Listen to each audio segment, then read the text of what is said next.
Hi, I'm Kim Skarupski. Hi, Heather Broad. Hi, Kim. Friends, Heather Broad is my friend and colleague. She's an executive coach and consultant.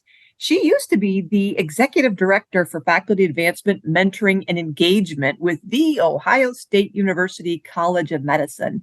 Heather, walk us back. Do you remember how we came up with the career development coaching camp that we ran last October here at Hopkins? Yeah, I remember that we were having conversations about what we were noticing in our environments and through our practice.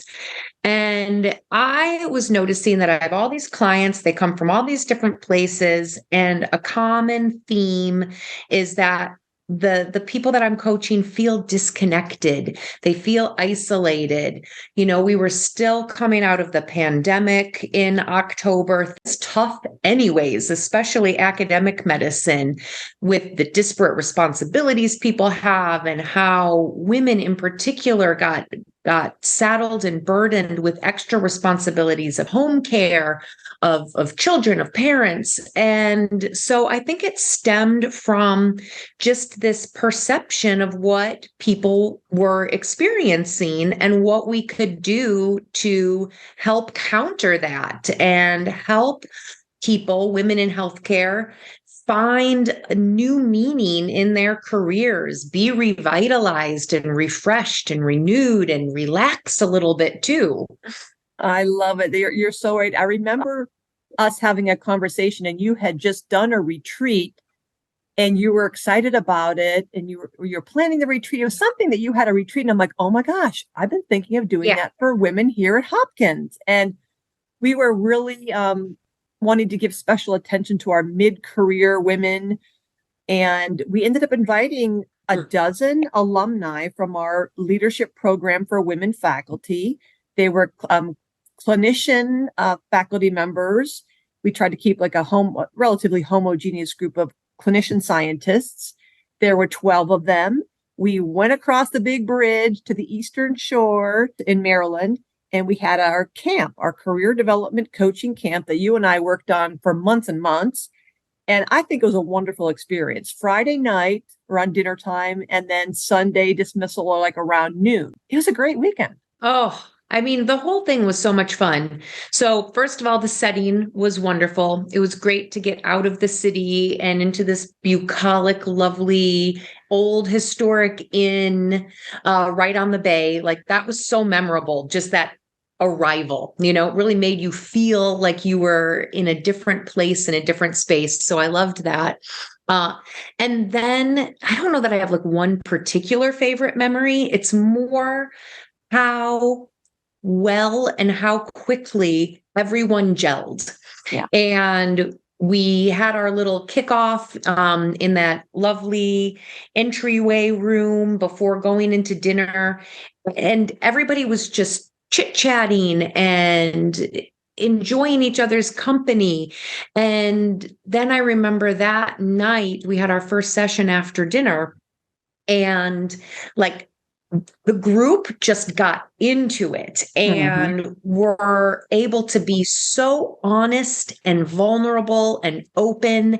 And it was, I mean, kind of magical to see that this group of veritable strangers, was really sharing this common experience, both in that setting as well as in their lives in general.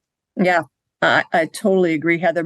My thing, since my whole mantra, professional career mantra, is to build community. This is right in my center lane, my alleyway of just sitting there in company with other people, these strong women supporting each other, endorsing each other, amplifying each other. And then the whole weekend leaving with this sense of direction for the future, because you and I being coaches, Yeah. we wanted to create an experience that was a peer coaching or group coaching mindset to provide them with just enough of a framework to be able to coach each other. So we embedded the content all weekend around how to coach each other and think about curious questions and being non-judgmental and helping to see obstacles and options. And everybody really left with, they had their whole timeline and had a great sense of vision for the future. And And as another sign of endorsement, we know that those women met again at one of the women's homes. They had daycare or childcare provided on site. They got together twice now, and they really are supporting each other. So it's a nice built-in community. So I think it was a great experience. I loved it. I loved working with you. And I think if anybody else is interested in creating a similar experience, and Heather, you and I talked about this similar experience could be created for, because I'm a gerontologist, for late career faculty members thinking about retiring, for early career faculty members trying to figure out how to build a research agenda or grow a clinical practice, for mid-career, for underrepresented in medicine faculty who maybe are feeling even especially isolated and disconnected. So there are lots of different groups, right, that we could apply this experience. Mm-hmm.